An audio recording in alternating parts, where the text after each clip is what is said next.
হাজারো মানুষের হৃদয় কেড়ে নিয়েছে এই ভয়েসটা। আম্মা বাড়ি মেঘ ডাকতেছে, কারেন্ট গেছে গা।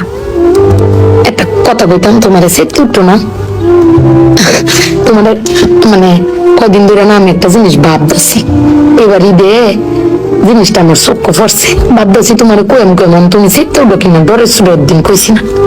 শোনো, তুমি ডাকবেলা ছিলাও না, আব্বার লোকে গড় ছিলাও না যে তোমার কেউ নাই, তোমার কেউ খিস্তা দেয় না, এই সংসার আইয়া তোমার জীবন লক্ষ্য দিতে হচ্ছে গা, খিস্তা পাইছো না জীবনে।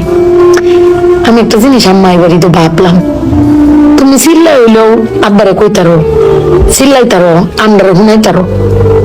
আব্বারে কিন্তু এই জীবনে কোনোদিন শুনছি না চিল্লাই কইতে যে আমার কেউ নাই, আমি কিচ্ছুই পাইলাম না এই সংসার করিয়া।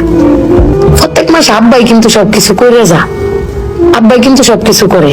এবার ঈদও দেহ আব্বা আমারও সালামি দিছে, বুবাইরও সালামি দিছে, ভাইজানরও সালামি দিছে, তোমারও কিন্তু সালামি দিছে কম আর বেশি। কিন্তু আব্বারে কিন্তু কেউ সালামি দিছে না, না তুমি দিছো, না আমি দিছি, না বুবাই, না ভাইজান, কেউ দিছি না। আব্বার কিন্তু এটা আটকেপো নাই। কিন্তু একবার ভাবতে দেখছো, তুমি চিল্লাইতারো কইতারো, আমি চিল্লাইতারি কইতারি, বুবাই ভাইজান বে চিল্লাইতারি আব্বার উপরে। আব্বার তো চিল্লানির কোনো জায়গা নাই। আব্বা কিন্তু না পাইলেও কোনো সময় কয় না যে আমার কেউ দিল না।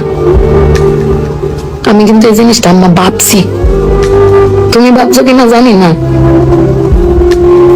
আব্বার কিন্তু কোনের কোনো জায়গা পায় না। তুমি আমার বক্তর বাইরে বক্তর, বাইরে বক্তর, কিন্তু আব্বা তো আমাদের বকেও না, কিচ্ছু না পাইলেও কেউ কয়ও না। জানি না তোমার কয় কিনা, কিন্তু আব্বারা মনে হয় না আম্মা, আব্বারা কোনো সময় কিছু কষ্ট কেউ কয়ও না, ফিরে নিজের আল্লাহ সব ভোগ করে।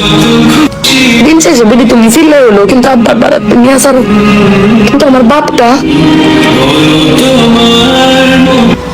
কেউ কইতেও পারে না, নিতেও পারে না।